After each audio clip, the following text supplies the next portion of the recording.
Okay, magandang araw po sa ating lahat at panibagong vlog, panibagong updates na naman ang ating gagawin. At ito, ang dami nating pag-uusapan eh. Ito, una nating pag-uusapan ay itong disqualification cases laban dito sa BH party list at itong si Senator Tulfo, no, ibinasura ng COMELEC. Tingnan nyo itong ginawa ng administrasyon natin. Yung COMELEC, ang COMELEC chair natin dyan ay si George Garcia.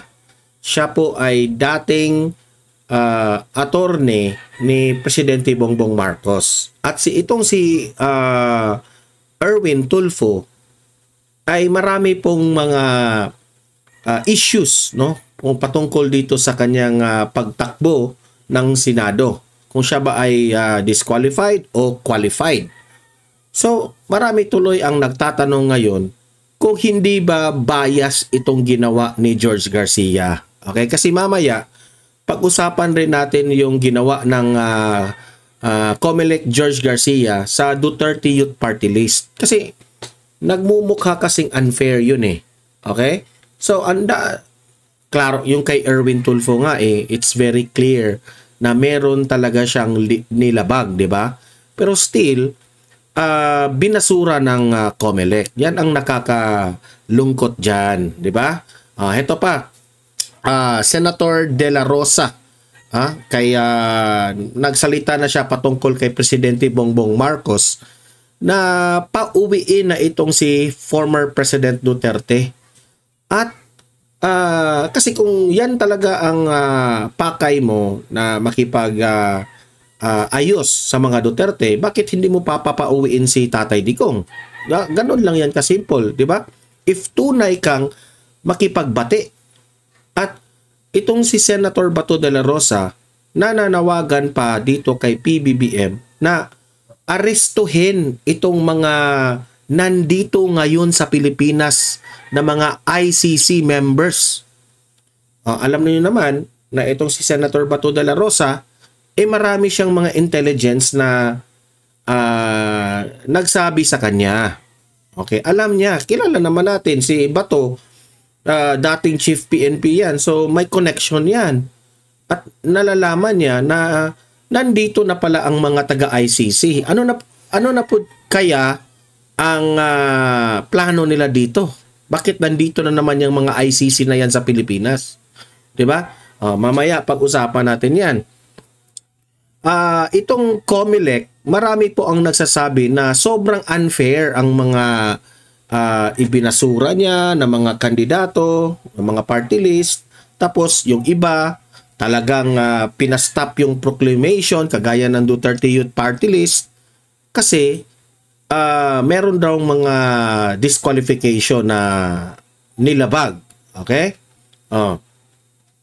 Ang Duterte Youth, sila rin ay ipapakita ko yung video na itong si Cardema naninindigan na grave abuse of discretion ang pagpapaliban sa kanilang proclamation. Mamaya pakinggan natin yung explanation ni Cardema dyan. Okay? Ito pa, yung paborito nyong Presidential Communication Officer, si Ate Claire, pinagtanggol na naman itong si Bongbong Marcos na sabi niya, sisibakin ni Presidente Marcos ang opisyal kung tamad ka at hindi ka na asset ng gobyerno. Diba? So, ano yung sabi mo na Claire Castro na ang Pangulo ay marespeto? Respeto ba yan? Diba? Kasi po, pinag-usapan ang courtesy resignation dito, no? Lahat ng gabinete, mga secretaries at USEC. Yung mga reason ninyo na bahagi ito sa recalibration, masakit rin yan sa mga gabinete, di ba? Dahil pinagbibintangan nyo na merong mga tamad, merong mga korap. Bakit? Si Bongbong Marcos lang ba ang magsabi na tamad at korap? Merong mga tamad at korap na mga gabinete, sekretaris at mga USEC? Bakit? Siya, ang tanong rin ha, what if siya yung sasabihin niya ng mga sekretaris niya na ikaw, Bongbong Marcos, ay tamad, corrupt? Di ba masasaktan ka rin, di ba? Bakit naging tamad? Bakit naging corrupt? Yan ang tanong. Bakit hindi yan nasita ng presidente? Baka ganon rin ang presidente. Di nagtatanong lang tayo ha. Ay nako. At ito pa, Pangulong Marcos Jr.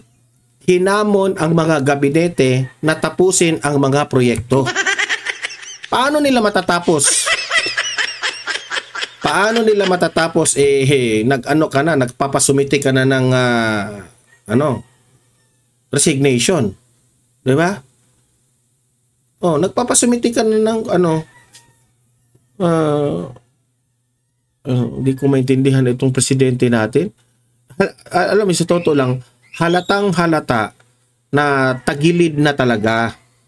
No? Kitang-kita na natin na there is really something wrong sa kanyang pamumuno bilang presidente. Wala akong ibang maisip kundi tama yung sinabi ni former President Duterte na he is a weak leader. Weak talaga. Hindi mo po pwede na ibintang mo dito sa mga gabinete, secretaries, USEC, kasi you always have the control, the advice, the guidance of being the president. Ito lamang po, itong mga secretaries mo, itong mga gabinete mo, mga USEC mo, sila lang po ang extension ng inyong mga kamay at mga utak mo. Pwede mo yang utusan sila. Hindi ka pwedeng, ang hirap sa iyo, Bongbong Marcos, nag-appoint ka dito sa mga gabinete mo, pero ina-assume mo na sila yung magtatrabaho, sila yung magde-decide. Hindi, ikaw yung magde-decide. They are just there to follow your instruction. Diba? Okay, pero bago ang lahat guys, help me po muna na i-like at saka i-share itong video na ito para guys kakalat ito sa taong bayan. Okay? Sabay-sabay muna tayong mag-like and share sa Donmar TV. Itong video na ito, like and share. 1, 2, 3, go! Okay, naka-like and share na ba lahat? And also guys, sa mga bago pa lang dito sa aking channel, mag-subscribe na po kayo para lagi kayong updated sa ating mga balita. And at the same time, yung mga cellphone ninyo, ma-notify yan kung meron tayong breaking news, bagong uploads, o kung nagla-live ang ating channel. Ma-notify kayo lahat dyan. Kaya mahalaga po na mag-subscribe tayo sa Donmar TV. 1, 2, 3, go!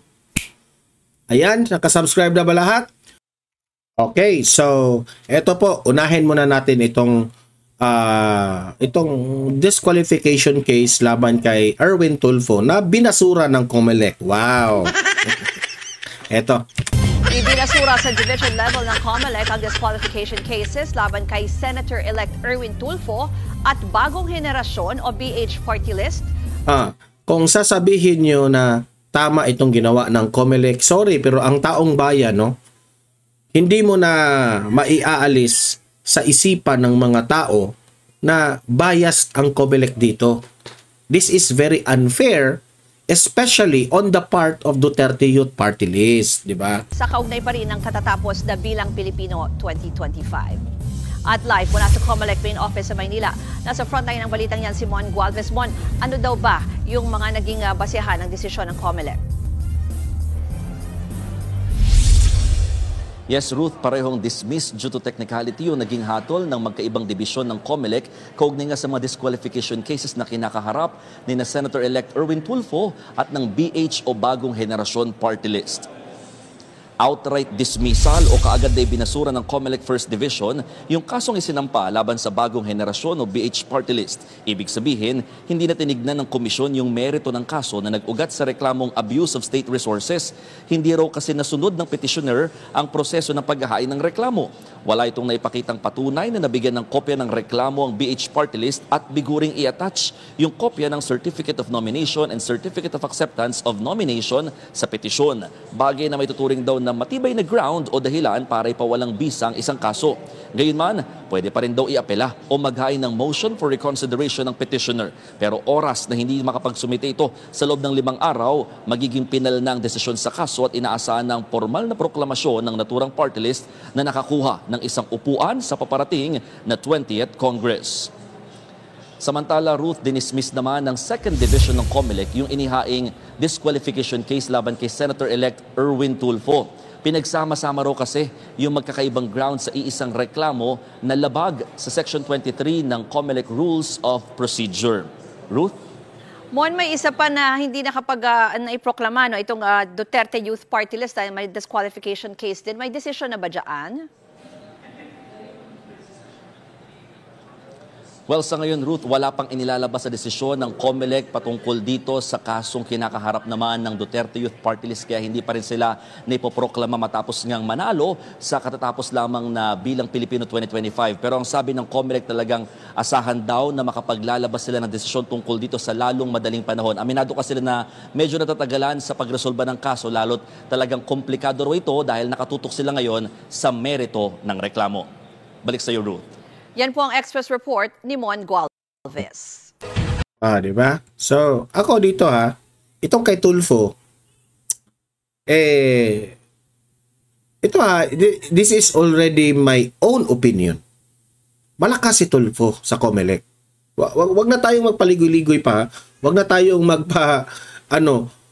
ito kasi rason-rason dyan. Ako, let us think na si Erwin Tulfo is part of the alyansa ng Bagong Pilipinas ni Bongbong Marcos. At si Bongbong Marcos, hawak niya ang COMELEC. Sino ang nandyan sa COMELEC? Si George Garcia. Sino si George Garcia? Siya lang naman ang dating attorney ni Bongbong Marcos. Ang tanong, sino ang nag-appoint kay George Garcia dyan sa COMELEC? Si Bongbong Marcos. So, umiikot lang. Kahit it's very obvious na itong si Erwin Tulfo ay may nilabag. Marami siyang nilabag. Yung citizenship niya, di ba? Pero still, binasura ng COMELEC, yang ang point. Tapos ngayon, ikaw Bongbong Marcos, gusto mo, sa mga lately, yung mga statements mo, sabi mo na, itong mga gabinete ko, sisibakin ko itong mga korap at mga tamad kong gabinete. Di ba? Kasi si Claire Castro ang nagsabi niyan, di ba? Ngayon, ano ito? Yan ang tanong ko, Mr. Marcos, ano ito? The fact na binasura ng COMELEC, ni George Garcia, anong tawag mo dito? Sabi mo Bongbong Marcos na dapat sabi niya, the people have spoken. Kasi pagkatapos ng eleksyon, namalayan nyo, na-observe ninyo na hindi na po gusto ng taong bayan ang administrasyong Marcos.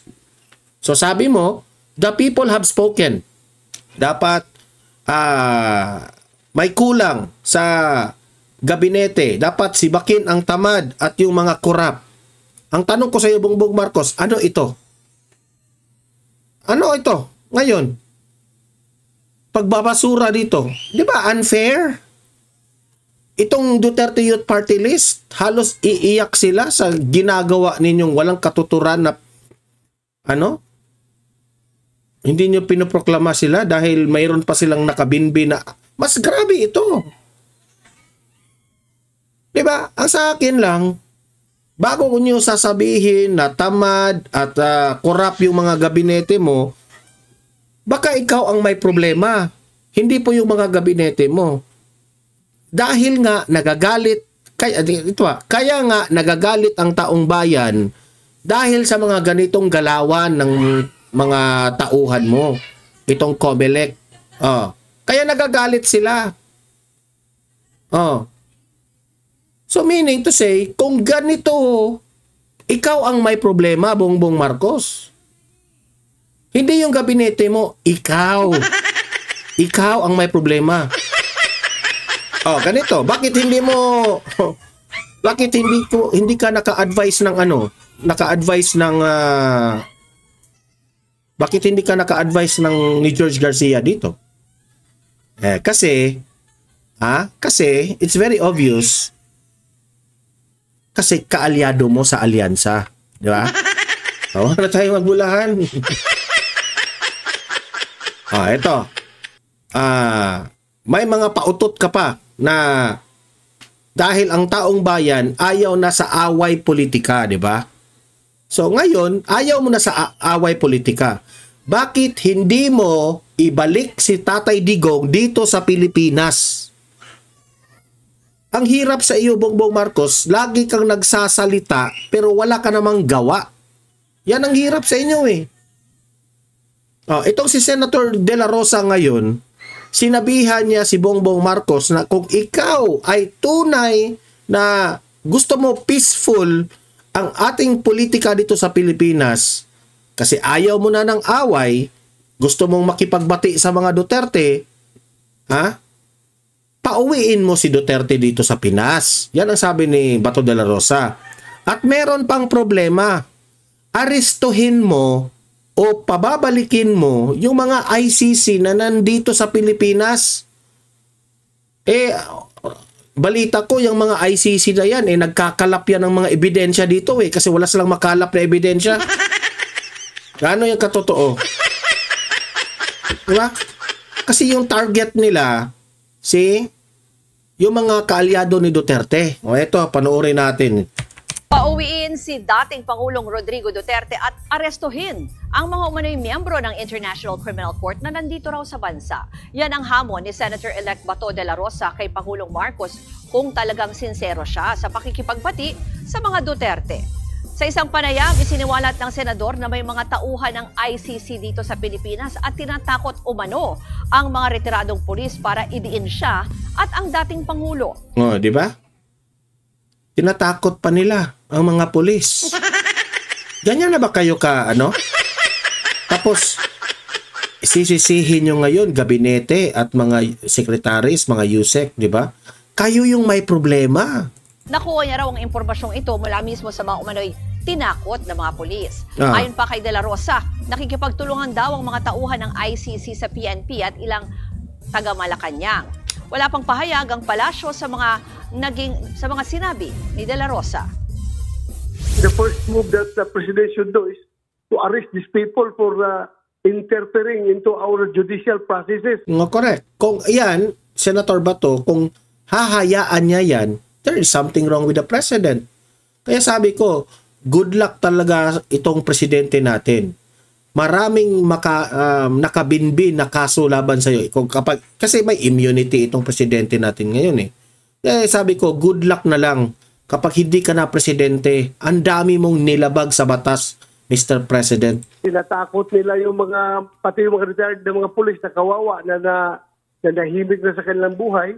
Tinatakot nila na kapag hindi magpirma dito sa kanilang prepared na affidavit, ay sila daw ang madidiin kung hindi sila. Imagine that one, prepared affidavit.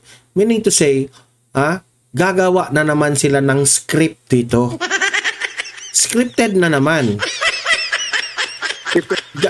Actually Bongbong Marcos, hindi po gabinete ang may kulang. Kayo po ang may kulang dahil sa mga ganito. Sa affidavit na containing incriminations laban sa amin ni Pangulong Duterte at ako. Mga kapatid, duda ko para na ring inamin ni Bongbong Marcos na mas gusto ng taong bayan ang mga Duterte. Kasi inamin na niya, the people have spoken. The people have spoken. What? Na ibinasura ka na? Na ikaw ay bangag? na ikaw ay ayaw na naming maging presidente? Ganon lang. Nakakaano kasi it's very corny. Ang corny mo talaga, Mr. President, kung sasabihin mo, I want peace. Gusto kong makipagbati sa mga Duterte. Utot mo, ito, pikat sa'yo. Ay, no. Bakit nasasabi natin ang COMELEC unfair? Ito yung yung hinanaing ring ng Duterte Youth Party List. Ano bang ginawa ng COMELEC chair? Hoy, Mr. President Bongbong Marcos, ito yung dahilan bakit isinusuka ka na ng taong bayan. Pakinggan nyo. Nung Monday, hindi tayo sinama sa proclamation, kaya nung Tuesday po, nag-file tayo nito sa Supreme Court. Kasi pakiramdam natin, it is grave abuse of discretion. Kasi ang daming may kaso dyan sa COMELEC, mga kasabay naming mga kongresista, party list, yung iba, ang kaso, malversation of funds, plunder, merong kaso sa CA pa si Congresswoman Delima. Pero bakit sila lang ang talagang ginigipit? Sasagutin ko na ha, kasi sila lang yung nag-file ng impeachment kay PBBM. Di ba? Marami nga nagsasabi, baka itong si George Garcia, baka tinawagan ito ni Lam at ni Tambaluslos. Baka tinawagan nga. Nagtatanong lang tayo. Di ba? Tungkol sa drugs, meron pang kaso sa citizenship. Ang daming merong kaso dyan. Pero nung araw ng proklamasyon, ang nilagay ng COMELEC, kaisa-isang very serious, yung sa amin. Masabi ko sa inyo kung ano yung kinaso sa amin ng Kabataan Party List. Talagang kahit hindi kayo abogado, bobo kayo. Kinasuhan kami ng vote buying noong 2019. Bakit daw? Nag-speech kasi ako noong 2019. Sabi ko, kapag kami ay nanalo, lahat ng aming pondo sa aming magiging opisina ay iaalay namin pang serbisyo sa taong bayan. Wala kaming kukurakutin kahit piso. Yun yung statement ko sa speech ko. Kinasuhan ako ng Kabataan Party List ng vote buying. Sa dami-dami ng gobernador, kongresista, mayor at mga kalaban nila na tunay na naglalabas ng maraming pera, milyon-milyon tuwing eleksyon namimili ng boto, ang kaisa-isang kinasuhan sa central office ng vote buying kami na nangako lamang na ang aming magiging pondo ay ibibigay namin sa taong bayan. Gano'ng kahawsaw yung kaso na yon? At yun yung sinasabi ng COMELEC na very serious kaya kami nakahold ngayon. Pangalawa, ang pangalawang kaso sa amin ng Kabataan Party List, nag-speech daw ako noong 2019, ang sabi ko, kapag kami nanalo sa Kongreso, dedebatihin namin kayo hanggang maubos kayo sa Kongreso. Mahilig tayo makipagdebate. Si Jim Paredes nga, sinugod natin sa EDSA para debatihin. Si Jim Paredes? Yun yung nandun sa CR? Si Kaloy Zarate, sorry. ng bayan muna, kadebate natin. Yun yung sinasabi ko, dedebatihin natin hanggang matalo kayo, hanggang maubos kayo sa Kongreso, katulad ni Bayan Muna na tanggal. Ang kinaso sa akin, yung huling parte nilagay, hanggang maubos kayo, / Chairman Cardema is promoting violence tantamount to mass murder in the Philippines. Sabi ko po, yun yung klase ng kaso na kinaso sa amin. Kaya nga, nakapending pa yon kasi house show talaga. Ang isa pang kinakaso sa amin, tanggalin daw yung registration namin kasi hindi kami rehistrado. Sabi ko, ano paano nangyaring pinipetition yung tanggalin yung rehistro namin dahil hindi kami rehistrado? Kaaway ko yung taga-COMELEC noong 2019 to 2022. Senior Commissioner, si Rowena Guanzon. Kung hindi kami rehistrado dyan, tinanggal na ako nung kaaway ko. Sinasabi daw, meron daw hindi na-publish, meron daw hindi hearing na pinuntahan. Lahat ng order to publish, lahat ng notice of hearing na comply namin. Itong kakasuhan ko nga rin to si Attorney Maranyon Kine-claim lahat na hindi rehistrado yan, fake yan. Paano mo papatunayan yun? Nag-e-exist kami 3 eleksyon na. Ibinoto kami ng taong bayan noong 2019, 300,000 na tao. Binoto kami ng 2022, 600,000 na tao. Ibinoto kami ng lampas 2 milyong Pilipino ngayong 2025. Pinakamataas na boto ng mga pulis at sundalo, pinakamataas na boto ng mga OFWs at ng maraming Pilipino. Ano sinasabi hindi kami nag-exist? Yun yung kaso sa amin noong 2019. Di ba? So, very clear. Imagine that one. nagkaroon sila ng maraming votes ng mga taong bayan. Meron po silang karapatang makapasok dyan. Tapos itong mga ibinibintang nila dito sa Duterte Youth Party List ay karamihan kaya rin ng iba na may mga nakabinbing kaso. 'Di ba? Ganyan naman talaga kasi away politika yan kaso ng kaso sila yan dyan 'Di ba? So, dito mo talaga makikita bakit. Dito nyo talaga maintindihan bakit nasabi ni Bongbong Marcos, the people have spoken. Sa mga ganitong bagay, Bongbong Marcos. Hindi yung gabinete mo. Hindi yung pagbibintangan mong tamad at corrupt yung gabinete mo. Tanungin mo yan sa sarili mo. Diba? Ang nakaka-idis pa dito, si Attorney Claire Castro. Ipinagtanggol pa si PBBM.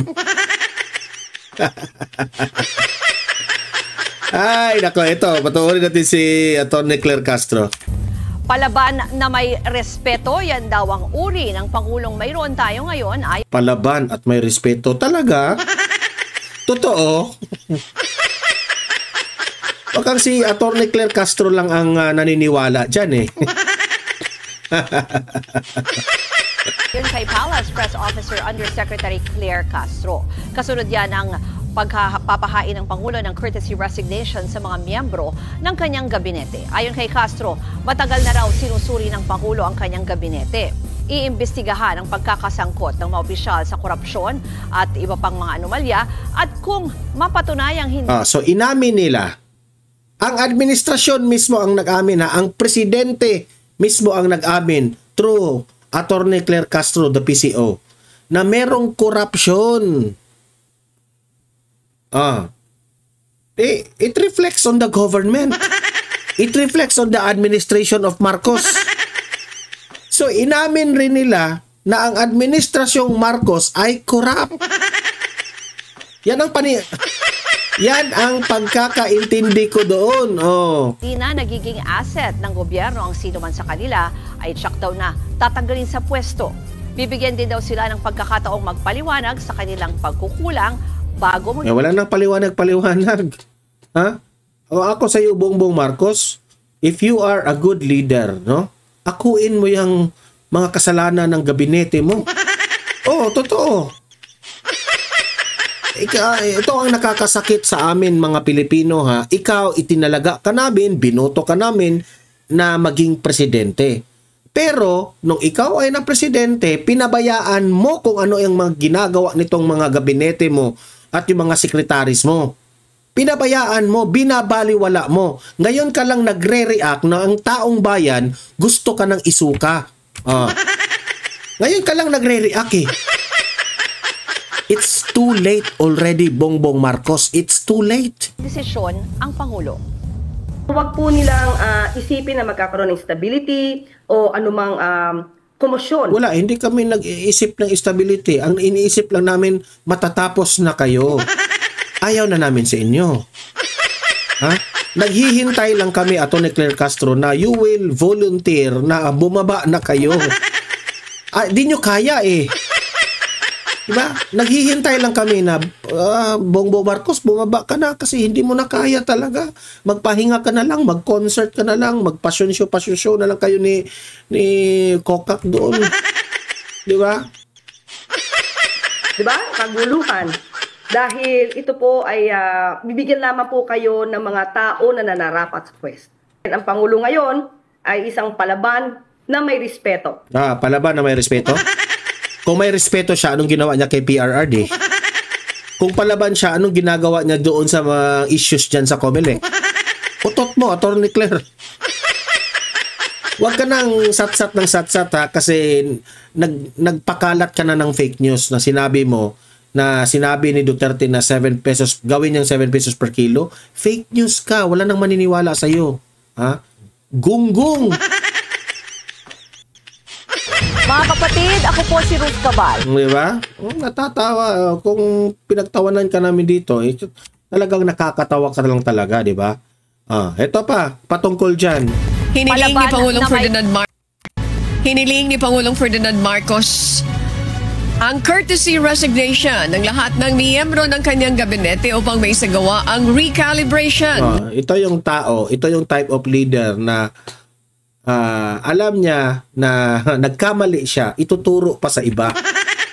Ganyan si Presidente Marcos.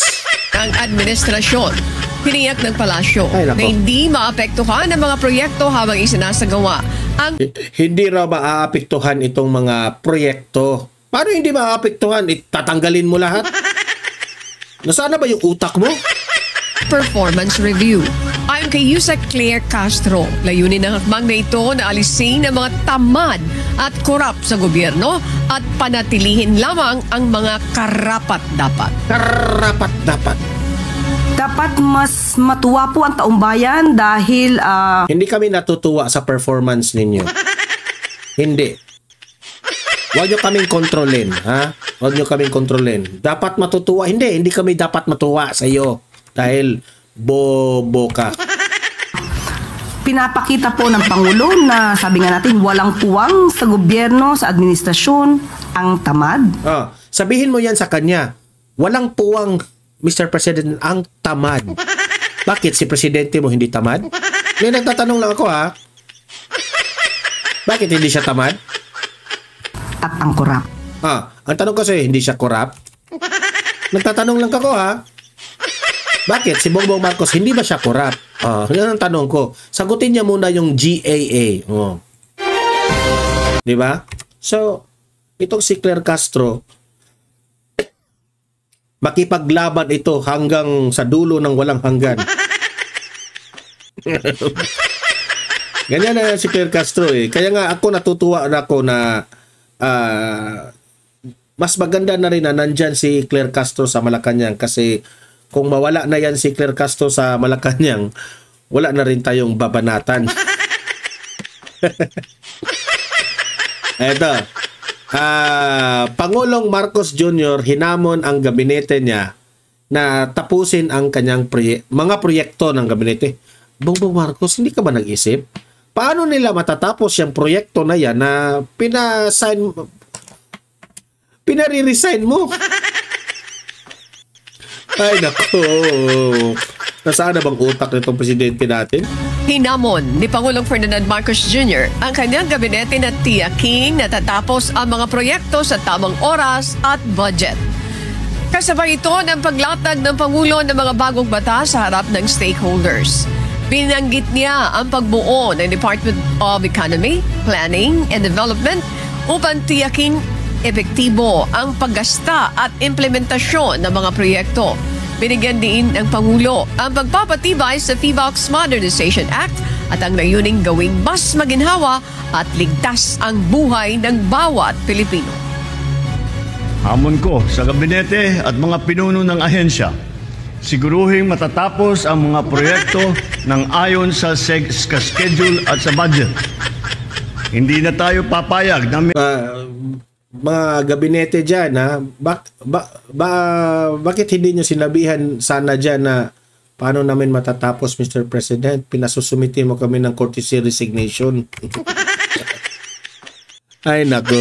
Masyadong cost overrun. Meron mga time extension. Wala namang makatwirang dahilan. Huwag mong isisisi yan sa gabinete mo. Ikaw ang presidente. You have the power. Kung ano man ang mga obstacle na naghaharang dito, ikaw ang may kakayanan dyan. Tulungan mo. Tulungan mo ang inyong mga gabinete. Huwag mo silang hayaan. Kasi kung sila lang, kapag meron silang obstacle sa kanilang mga trabaho, walang ibang makaayos niyan, ikaw. Kagaya ng ginagawa ni former President Duterte. Kung merong mga nagkaproblema sa mga construction, sa DPWH, nagtitake over si Tatay Digong kung paano niya masolve. Kasi iba yung effect kapag ang presidente na mismo ang gagalaw. Na nandoon on the ground ang presidente. Ikaw, pasyal ka na ng pasyal at party ka lang ng party. O, ayan tuloy. Anong nangyari? Anong nangyari? And no to non-performing projects. Diba? So, nakakainis talaga. Wala naman akong ibang pagbibintangan dito, sa totoo lang. marami siguro ang hindi mag-a-agree na especially ang mga pinklawan, ang mga loyalista, ang mga pinklawista, no?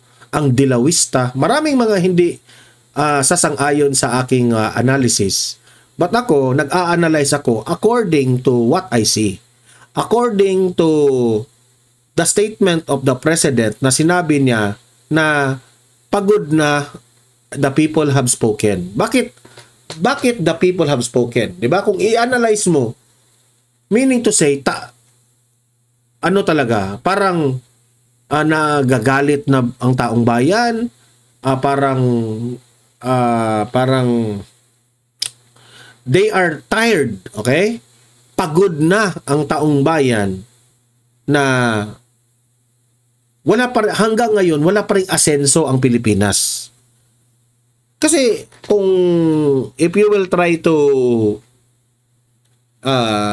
the series of events from the transition of events from Duterte administration and to the Marcos administration, kitang-kita mo na meron na sanang improvement tapos bumagsak ulit. Di ba? Dati sinosolve ni Tatay Digong yung example lang ito ha, many to mention but example ko sa inyo para maintindihan nyo. Yung tanim bala diyan sa airport, di ba? Nagkaroon yan ng malaking problema sa panahon po ni Pinoy. Pagdating po ni former President Duterte, na kitang-kita natin yung kamay na bakal ng ating Pangulo, ibiglang nawala yan. Di ba? Biglang natakot ang mga gumagawa ng ganyan. Hanggang ngayon naman, bumabalik na naman. Di ba? Many to mention. Ano pa? Yung patungkol po sa krimen. Panahon po ni Pinoy, sobrang taas po ang krimen. Isa sa mga factors dyan ay yung talagang sabi nga ni Tatay Digong, kung hindi niya ito sinusolve, baka naka-narco state na tayo. Sobrang lala po ang problema natin sa droga. Maraming ng mga nagbibenta, maraming mga kabataang nabibiktima, at dahil dyan, tumataas na masyado ang krimen. So, wala nang paligoy-ligoy pa, noong nakaupo ang ating Presidente Duterte, talagang binigyan niya ng halagang aksyon. Wala siyang pakialam kung siya po ay i-criticize ng mga kalaban niya sa politika, basta he is focused sa kanyang goal. Hindi mo nga pwedeng mabiblame si Tatay Digong kasi sabi niya, I don't want to be a president. Kasi kung ako yung presidente, duguan talaga ito. It will be bloody. Yan ang sabi ni former President Duterte. Kasi siya, ayaw talaga niya na i-ignore ang mga problema ng Pilipinas. Pero, bakit siya nanalo? That means only one thing. Nananalo itong si Tatay Digong kasi gusto rin ng taong bayan at pagod na rin ang taong bayan sa nangyayari sa Pilipinas. At walang iba na masolve yan kung hindi dahil kay Tatay Digong. So meaning to say, bakit naman natin i-blame si Tatay Digong sa kanyang leadership na taong bayan rin naman ang may gusto niyan? Hindi mananalo si FPRRD kung hindi ito dahil sa gusto ng taong bayan. Kaya nga, ako mismo personally, binoto ko si Tatay Digong kasi ako rin, gusto ko rin safe ang aking mga anak in the future. Safe ang ating mga kamag-anak, no? Mailayo sa mga droga. 'Di ba? Yun lang naman kasimple. Pero nag-transition na naman kay Bongbong Marcos, bumalik na naman ang krimen, bumalik na naman ang droga. Yan ang ibig kong sabihin, Bongbong Marcos. The people have spoken na ikaw talaga hindi mo kaya. Okay? Yan ang answer ko dito sa problema nyo. Hindi po gabinete, hindi po mga sekretaris o yusek, ikaw ang may problema, hindi mo kaya. Ayon pa nga kay Katunying, baka sa sobra mong kabaitan, wala kang ginagawa, party ka doon, passion show ka doon, kaya nagkaganito. hindi ka na nirerespeto ng mga gabinete mo. Kasi po, ang bilang isang leader, you have to be strong enough. You have the political command, the political power to say, to work, and to make action so that your cabinet members will also work and move. Pero kapag ang mga members mo, yung mga gabinete mo, hindi yan gagalaw, ang mangyayari dyan, tatamad yan. Magiging tamad yan. Magtatamad ako kasi hindi naman kami ginigipit ng Pangulo eh. Hindi kami pinipressure ng Pangulo. Sa panahon po ni Tatay Digong, ang kanyang mga gabinete, lagi niya yung pinipressure. Tapusin nyo na ito. Kung hindi yan matatapos, ganito ang gagawin ko sa inyo. Ganon. Wala kang ganon, Mr. President eh. Sa madaling salita, hindi mo kaya because it's not your personality. You lack leadership. Sa madaling salita, you lack leadership. Yun lang po. Okay? So kayong mga audience ko dito sa Donmar TV, libre kayong mag-comment, mag-react sa mga pinag-usapan natin at usap-usap tayo sa comment section. Don't forget, i-like at saka i-share itong video na ito para guys kakalat ito sa taong bayan. And sa mga bago pa lang dito sa aking channel, mag-subscribe na po kayo para updated kayo lagi. And meron tayong pangalawang channel, Donmar TV, Balitang Totoo. Subscribe rin kayo doon kasi meron tayong mga videos doon na hindi nyo makikita dito sa main channel natin. Okay? Sa mga audience ko dito sa Donmar TV, maraming salamat. See you in my next video. See you in my next live. Have a great day. Have a great night. God bless po sa inyong lahat. Mabuhay ang Pilipinas. And God save the Philippines.